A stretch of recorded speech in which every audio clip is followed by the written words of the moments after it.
Olá, bem-vindos ao programa Professor Bem Responde. E hoje nós estamos aqui com um engenheiro, Washington Barbosa, que foi convidado para falar de perícias judiciais, né? Eu sou advogado, professor de Direito e estou aqui sempre com um tema interessante para que a população tire suas dúvidas sobre processos judiciais. E o perito, né, engenheiro de segurança do trabalho, ele justamente é aquela pessoa que faz as perícias judiciais na prática, né? Então aqui o perito engenheiro Washington vai conversar com a gente sobre a prática. Vou fazer a primeira pergunta para ele, que dê o conceito assim, o que é perícia, aqueles conceitos básicos para a gente iniciar, para a população compreender. Perfeito, professor. Primeiramente, gostaria de agradecer, o convite para estar aqui conversando com o público do canal e levando informação a respeito de perícias trabalhistas. Então, basicamente a perícia, a partir de um processo trabalhista, ele é nomeado por um perito por um juiz, um perito judicial, onde os peritos assistentes eles poderão participar, seja ela de uma perícia de insalubridade, periculosidade, perícias de acidente de trabalho, perícias de ergonômicas, e também perícias de equiparação salarial. Basicamente são essas perícias. Essas perícias, elas podem ser de forma presencial, certo?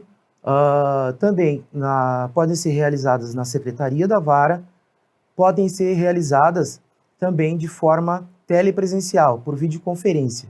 Isso vem acontecendo com o advento da pandemia a partir de março de 2020. Interessante, ocorre muitas vezes também, que processos judiciais trabalhistas que eu já atuei, que a empresa já tinha fechado, por exemplo, então você tem uma empresa que já fechou, que não existe mais. E aí quando a empresa fechou, como é que vai fazer uma perícia no local? Aí é feita aquela perícia por entrevista, ouvindo as partes, sobre a situação do local. É claro, dentro do processo judicial também tem testemunhas que também vão falar sobre o que acontecia lá na prática, E qual é a diferença entre o perito assistente e o perito judicial e quais as funções desses peritos? Perfeito. Bom, o perito judicial, ele é um cargo de confiança do juiz, Ele tem que ser um engenheiro de segurança do trabalho. Já um perito assistente, ele é um cargo de confiança das partes, onde eles não podem ser impedidos de trabalhar no processo, certo? O perito assistente, suas funções basicamente são auxiliar na parte autora, na formação da petição inicial, certo? Na parte que lhe compete, na formulação de quesitos importantes para a elucidação do caso. E também o perito ele pode formalizar um parecer, concordando ou não com o laudo pericial, cabendo ao juiz acatar esse parecer, conforme a necessidade do caso. Interessante. Então nós temos um perito indicado pelo juiz, nomeado pelo juiz, que é o perito judicial, e além disso nós podemos ter podemos ter peritos indicados pelas partes, tanto pela reclamante quanto reclamado, ou empregado, o empregador pode indicar também aquele perito assistente, E aí todos os pareceres vão para dentro do processo, são considerados, Então, eu queria perguntar aqui para o nosso engenheiro de segurança, quem é que pode acompanhar essa perícia, estar presente, por exemplo, dentro da empresa? Perfeito. Por parte do reclamante, a perícia pode ser acompanhado pelo procurador, procuradora, e por um perito assistente, Já por parte da reclamada, pode ser acompanhado pelo seu procurador, por um perito assistente, que geralmente é um engenheiro de segurança do trabalho, também. Também podem ser acompanhados, por pessoa que vai prestar informação por parte da empresa, que a gente, no caso, nos processos trabalhistas, nós chamamos de prepostos, certo? Essa pessoa, ela vai prestar informação das atividades, se concorda ou não com a atividade que o reclamante, o autor, prestou na perícia perícia trabalhista. Lembrando que o procurador e também o perito assistente, ele tem que ser nomeado no processo. Essas perícias, né, que são para detectar insalubridade, periculosidade, também perícias de acidente de trabalho, defeito lá numa máquina, por exemplo, enfim. Eu queria que você explicasse para a gente como é que é na prática, porque às vezes vai dar uma discussão, né? Às vezes o empregado está falando, o empregador se mete no meio e diz, não, ele não fazia isso, né? E às vezes o empregado, não, mas ele está mentindo. Como é que funciona na prática? Como é que o senhor administra isso na prática? Porque às vezes dá briga, eu sei que dá briga às vezes no meio da perícia, né? Perfeito, professor. Bom, o perito nomeado, né, o perito oficial nomeado pelo juiz, ele quem vai coordenar os trabalhos. Chegando na sede da reclamada, ele vai se apresentar às partes, vai informar qual o motivo da sua presença ali no local, se a perícia é de insalubridade, periculosidade, né, ou de equiparação salarial, ou outra, certo?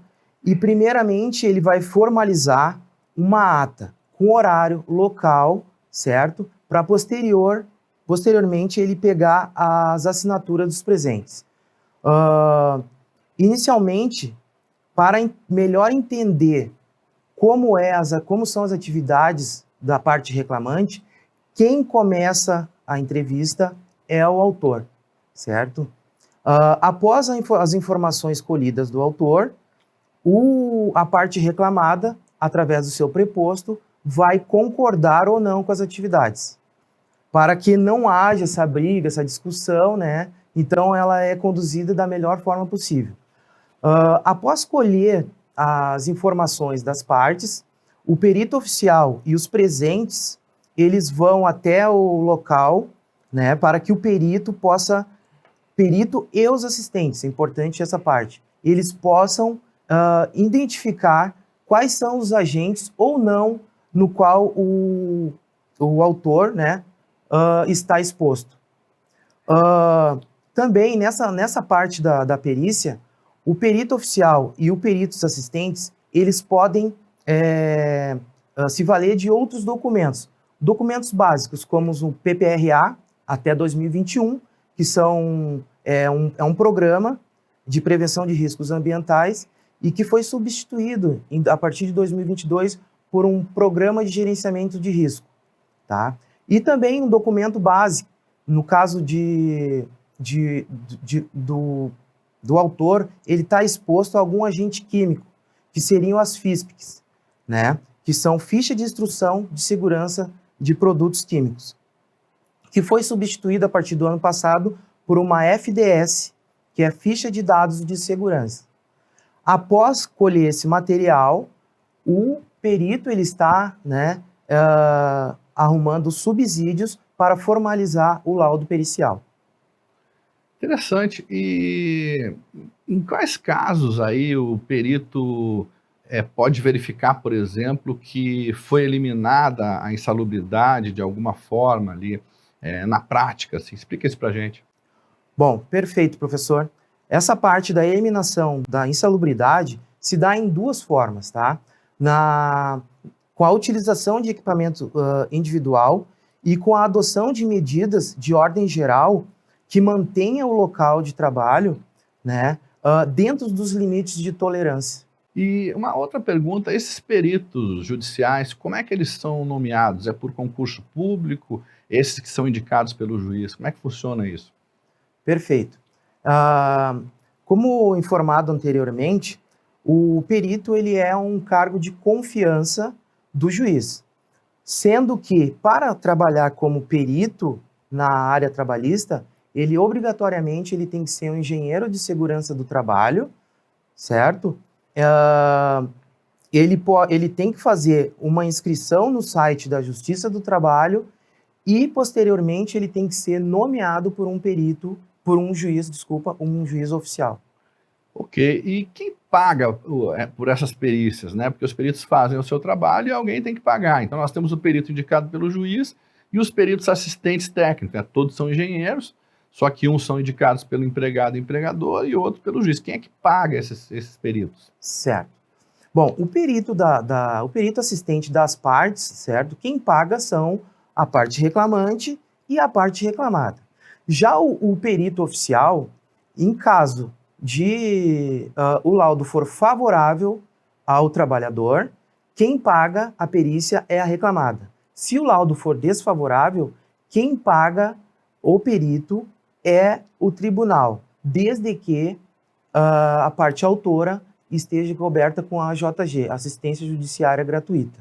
E caso haja um acordo entre as partes durante o processo trabalhista, 50% vai ser pago pela parte reclamada e os outros 50% será pago pelo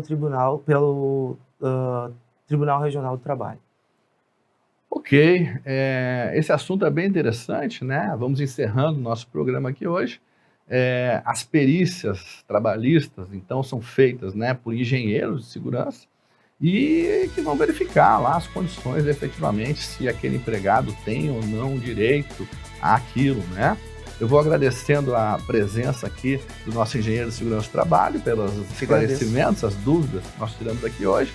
Acompanhe nosso programa pelas redes sociais, a nossa página no Facebook, Instagram e também YouTube e o nosso telefone para contato, WhatsApp 9961-20061, prefixo 51. Vocês podem mandar lá suas dúvidas e a gente responde.